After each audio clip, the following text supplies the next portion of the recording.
Hello everyone, তো চলো আজ শুরু করা যাক একটা নতুন রেসিপি। মানে হচ্ছে ঝাল ঝাল মাংস ঝোল।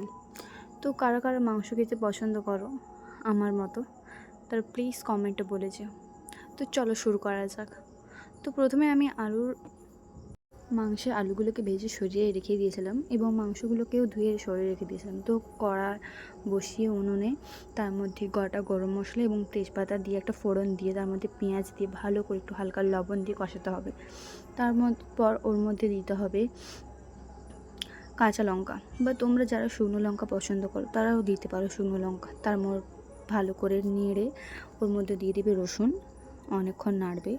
রসুনটা নাড়া হয়ে গেলে তার মধ্যে ভালো করে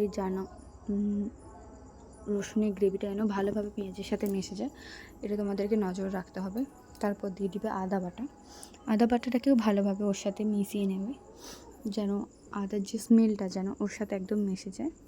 এভাবে মিশিয়ে নিতে হবে, কিছুক্ষণ নাড়াচাড়া করতে হবে ভালোভাবে। তারপর নাড়ার পর ওর মধ্যে তোমরা টমেটো বাটা বা টমেটো কুচি যে কোনো একটা দিতে পারো। তাই আমি টমেটো কুচি দিয়েছিলাম।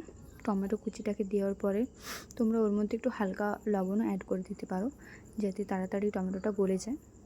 তাই আমি টমেটোটা দিয়ে একটুখানি লবণও দিয়ে দিয়েছিলাম।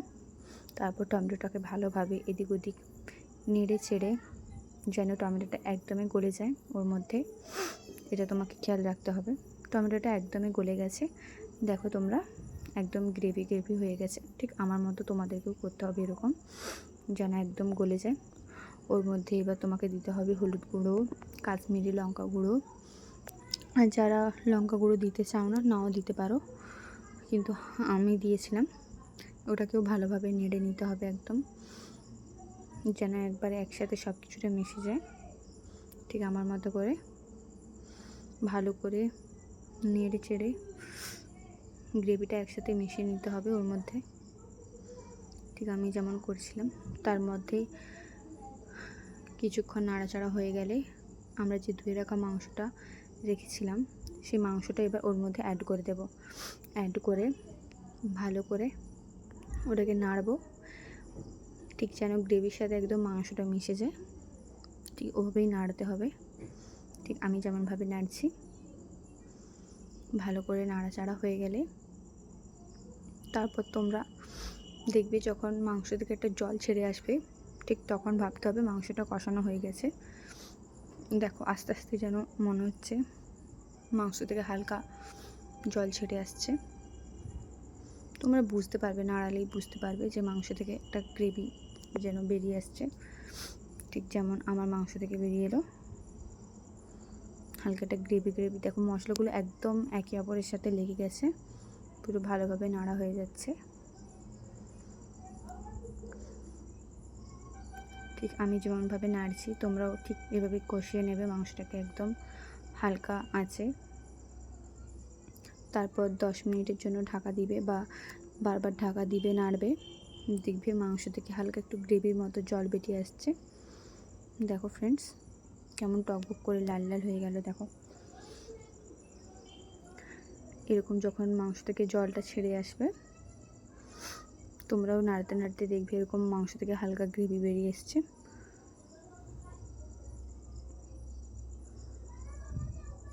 এরকমভাবে ভালো করে কষিয়ে নেবে।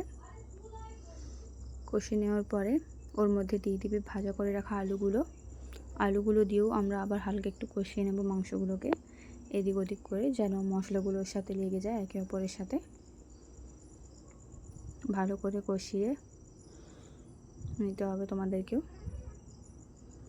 মাংসগুলো কষিয়ে নেওয়ার পরে দেখতে হবে যে ঠিকঠাকভাবে একে অপরের সাথে মশলাগুলো লেগে গেছে কিনা।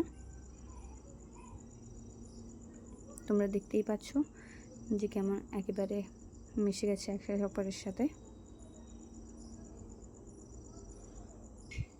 তো এরপর আমরা দেব পরিমাণ মতো জল। তো তোমরা বুঝতেই পারছো আমাদের বাড়িতে একটু জুস কম খাই বলে তাই জল একটু কম দিয়েছি।